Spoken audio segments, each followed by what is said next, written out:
രാമായണ മാസത്തോടനുബന്ധിച്ച് തൃശൂർ ചിന്മയ ഭുവനേശ്വരി നവഗ്രഹ ക്ഷേത്രത്തിൽ നടന്നു വന്നിരുന്ന 10ാമത് ശ്രീരാമ സംഗീത സദസ്സ് സമാപിച്ചു.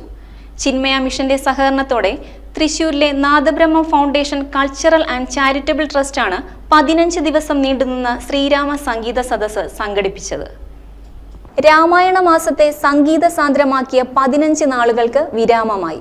തൃശൂർ ചിന്മയ ഭുവനേശ്വരി ക്ഷേത്രത്തിൽ കർക്കിടകം 1 ആരംഭിച്ച 10ാമത് ശ്രീരാമ സംഗീത സദസ്സിന് ഭക്തി നിർഭരമായ സമാപനം. പ്രശസ്ത സംഗീതജ്ഞൻ പത്മശ്രീ കൈതപ്രം ദാമോദരൻ നമ്പൂതിരി ഉദ്ഘാടനം നിർവഹിച്ച ശ്രീരാമ സംഗീത സദസ്സിന് പ്രണവം ശങ്കരൻ നമ്പൂതിരിയുടെ ഗാനാർച്ചനയോടെയായിരുന്നു തുടക്കം.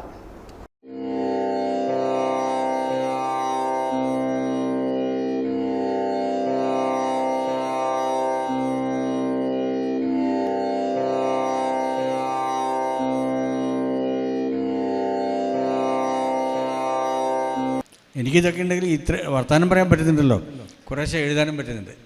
അത് ഭഗവാന്റെ അനുഗ്രഹമായിട്ട് ഞാൻ കണക്കാക്കുന്നു. എനിക്ക് ആരോടും ശാപവചനങ്ങളില്ല, ഞാൻ സ്നേഹിക്കുന്നു മാത്രമേ ഉള്ളൂ. ഇന്നലെ ചെയ്ത വിജയങ്ങളെപ്പറ്റിയൊന്നും ഞാൻ ആലോചിക്കുന്നില്ല. നാളെ എന്തെങ്കിലും ചെയ്യാൻ പറ്റുമെന്ന് മാത്രമാണ് ആലോചിക്കുന്നത്. ഇന്ന് അതിനെപ്പറ്റി മാത്രമാണ് പറയുന്നത്. പ്രഭാതവേദിയിലും സായാഹ്നവേദിയിലുമായി 60ഓളം കലാകാരന്മാരുടെ ഗാനാർച്ചനയ്ക്കാണ് ശ്രീരാമ സംഗീത സദസ്സ് വേദിയായത്. വീണ വിദ്വാൻ ഗാന കലാതിലക് എ അനന്തപത്മനാഭൻ, അംബികാപുരം ശിവരാമൻ, മാതങ്കി സത്യമൂർത്തി തുടങ്ങി ദക്ഷിണേന്ത്യയിലെ നിരവധി പ്രശസ്ത സംഗീതജ്ഞരുടെയും യുവ പ്രതിഭകളുടെയും നിറഞ്ഞ സാന്നിധ്യം സംഗീത സദസ്സിന്റെ സായാഹ്ന വേദിയെ സമ്പന്നമാക്കി.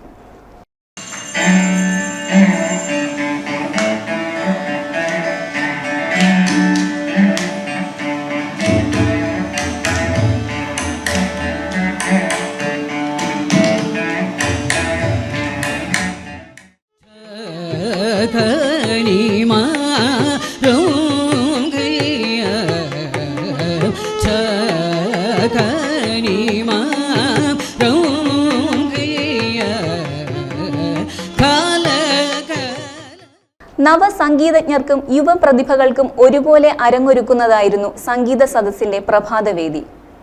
നാദബ്രഹ്മം അംഗങ്ങളുടെ നിറഞ്ഞ സാന്നിധ്യവും ഗാനാർച്ചനയുടെ ദിനങ്ങളെ സമ്പന്നമാക്കി.